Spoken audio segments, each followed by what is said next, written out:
Olá, quinto ano, tudo bem com vocês? Espero que vocês estejam bem, com saúde, se cuidando, né? Que é o mais importante.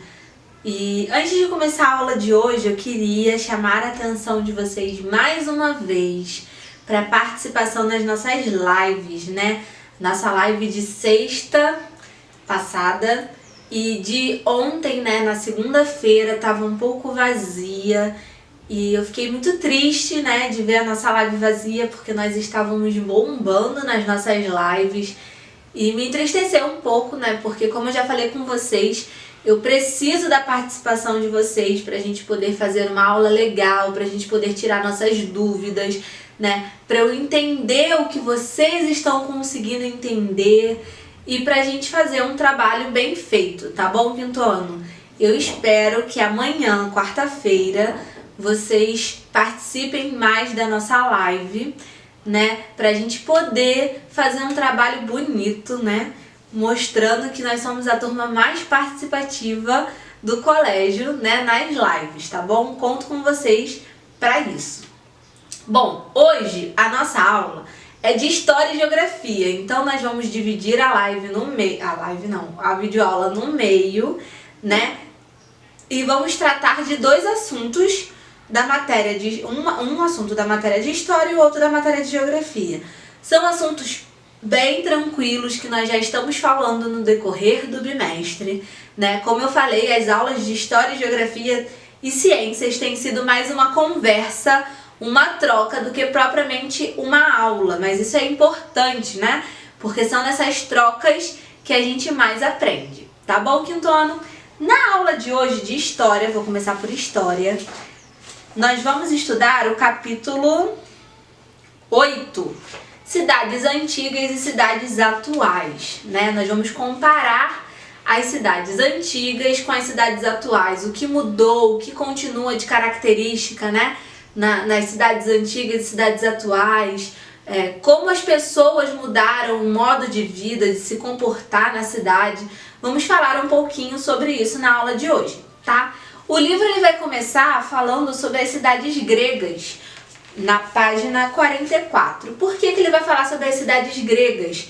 Porque são as cidades mais antigas, né? E aí vai falar que, eu vou falar assim, né, pincelar tudo, depois vocês vão ler com calma. Que nas cidades gregas, as cidades eram divididas em duas. Tinha a parte da agricultura na cidade e tinha a parte da polis, né? A parte da polis é onde aconteciam as reuniões para tratar de assuntos da cidade, né? Onde as pessoas se reuniam para poder ver algo, né, acontecendo na cidade. E a parte da agricultura era a parte onde tinha as plantações, as pessoas colhiam para o seu alimento. Então a cidade grega ela era dividida em dois, né? E se a gente colocar para as cidades atuais, não muda muita coisa, né? A gente não vê a zona urbana e a zona rural das cidades. Olha aí as características que se assemelham, não é verdade? Ó, tantos anos, mas ainda se assemelham em algumas coisas, né? E aí ele vai falar um pouco, nosso livro, sobre as cidades gregas. Leiam porque é bem legal, né? Que a gente aprende um pouco mais sobre isso. Mas como eu falei, eu quero falar sobre essas características, né? Das cidades atuais para as cidades antigas. E aí na página 49 vai falar sobre as grandes cidades, né? Que existem cidades, né, hoje em dia pelo Brasil e pelo mundo afora. Cidades grandes e cidades pequenas, né? Essas cidades grandes têm a maior movimentação de pessoas, de veículos, de empresas, né, que fazem a cidade se movimentar. E as cidades pequenas são as cidades que são mais do interior, né? As cidades mais tranquilas, mais calmas, com mais residências, menos empresas e comércios, né? Que faz o número de pessoas circulando na cidade ser menor. Lembrando, quinto ano, que para a cidade acontecer, para a cidade viver, ela precisa de pessoas, né? Nós somos peça fundamental nas cidades, sejam elas grandes ou pequenas, tá? E aí o livro vai continuar falando sobre essas cidades grandes e vai falar sobre São Paulo, né, que é a maior cidade que nós temos no Brasil, uma cidade muito produtiva, que tem muitas fábricas, empresas, uma cidade que nunca dorme, né? Que a gente fala assim, porque a cidade não para, né? Se você for em São Paulo de madrugada, a cidade já está se preparando para acordar, né? É uma cidade bem movimentada. E aí, o nosso livro vai falar também, na página 50, sobre o abastecimento de água, né? Como as cidades fizeram para ter o abastecimento de água. O que foi feito, né, de políticas públicas, como é que eu posso falar? De investimento mesmo, né, para que todos na cidade tenham água. E aí fica o questionamento, quinto ano, vocês acham que todos na cidade têm acesso à água? E aí, nos tempos de hoje, todos têm esse acesso? Não, né? Infelizmente, ainda não. O abastecimento de água não chega para todos. Bom seria se chegasse, né? Mas tem alguns lugares na cidade que esse abastecimento de água não chega.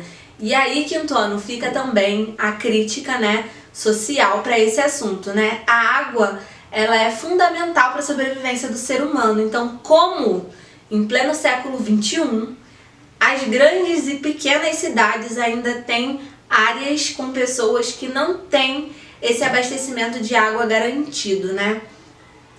É para se pensar. Mas enfim. E aí o livro ele vai continuar falando sobre isso, sobre a circulação de pessoas, circulação de produtos nas grandes e pequenas cidades, como é que ela acontece, né? Como é importante os produtos circularem nas cidades. E aí eu lembro de um fato que foi a greve dos caminhoneiros. Vocês devem lembrar disso, porque não faz muito tempo, né, que os caminhoneiros eles pararam de verdade nas estradas, nas grandes estradas e rodovias, pedindo, né, para que olhassem para eles com outros olhos, aumentassem o salário dele, diminuíssem a carga horária de trabalho, que eles vêm de outros estados viajando e ficam muito cansados, e a cidade parou, né? E olha que nós não moramos numa cidade grande, né? O Rio de Janeiro é uma cidade grande, mas a gente mora na Baixada, né? Na Baixada Fluminense, numa área pequena da cidade, e nós sentimos, né, os reflexos da greve dos caminhoneiros. Eu lembro que eu ia no Hortifruti para comprar coisas pra gente comer e não tinha salada. Por quê? Porque a salada não chegou nos mercados. E quando tinha era feio, a salada estava feia e muito cara. Por quê? Porque o produto não estava circulando na cidade. Então aí a importância da circulação de produtos pela cidade, né? Também o livro vai falar um pouquinho sobre isso. E aí tem algumas questões pra gente responder, bem tranquilas, falando sobre essas características das cidades antigas e das cidades novas. É um capítulo bem tranquilo, vocês vão gostar bastante de estudar sobre eles, espero que vocês gostem. Eu já falei que eu adoro esses capítulos assim, né, que a gente pode conversar e ficar horas falando sobre ele, não é verdade? Mas tá bom, espero que vocês gostem também dessa aula de história, tá muito legal, tem bastante conteúdo bom pra gente poder assimilar. E agora nós vamos falar um pouco de geografia, e aí nós vamos pular lá pra página 92, vai falar sobre o lixo. Nem vou usar o meu livro, só usei pra gente se localizar, tá? Página 92, capítulo 7. Sobre o lixo, quinto ano, nós estamos falando, ó, há quanto tempo, né? Literalmente o capítulo todo sobre isso. O lixo, ele é produzido por nós, né? Nós produzimos o lixo. As fábricas produzem o lixo. Os hospitais produzem lixo. As escolas produzem lixo. As lojas também produzem lixo. O mundo produz o lixo. E aí, quinto ano, o lixo, ele não pertence à natureza.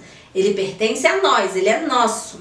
O que nós fazemos com o lixo vai interferir diretamente ao meio ambiente, à nossa cidade, à nossa comunidade. Por quê?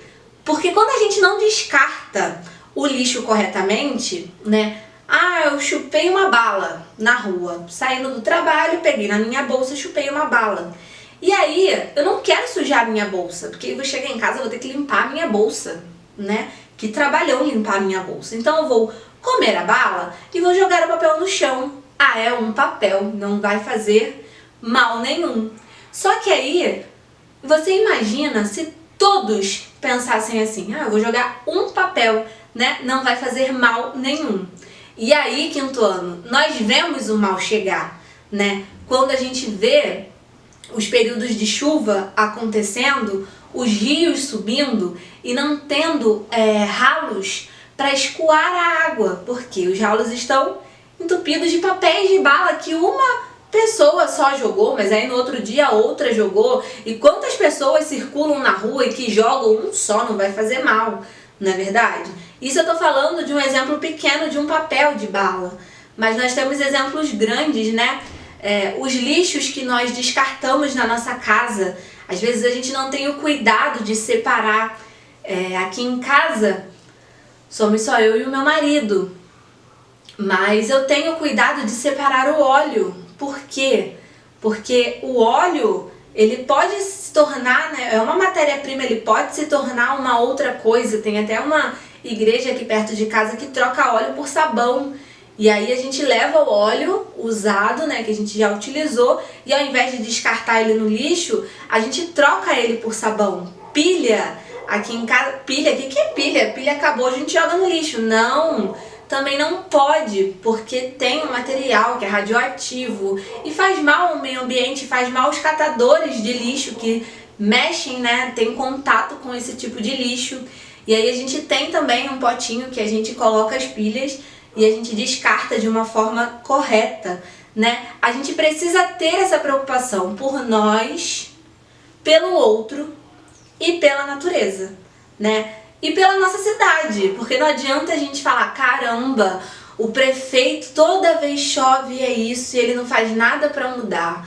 Mas o que nós estamos fazendo para mudar, né, essa realidade do lixo na nossa cidade? Já que o lixo, quem produz somos nós, não é a natureza, né? Então a gente tem que ter, mais uma vez, essa conscientização do que fazer com o lixo. Tá bom, quinto ano? E aí, no capítulo 7 de Geografia, ele vai falar um pouquinho mais sobre isso, sobre as enchentes que são causadas pelo lixo, sobre outros problemas que são causados pelo descarte do lixo inapropriado, descarte que não deveria acontecer. Tá bom, quinto ano? Essa é a nossa aula, bem tranquila, como eu disse, uma conversa mesmo. Espero que vocês tenham entendido, que vocês tenham gostado da nossa aula. E eu espero vocês amanhã, 8 horas, na nossa live, tá bom? Eu vou acordar, botar o despertador de vocês pra tocar às 7 horas, pra todo mundo tomar café, tomar banho, botar o uniforme, ficar bonitão, pra gente poder começar a nossa live. Tá bom, quinto ano? Um beijão pra vocês e até amanhã, hein? Espero vocês amanhã.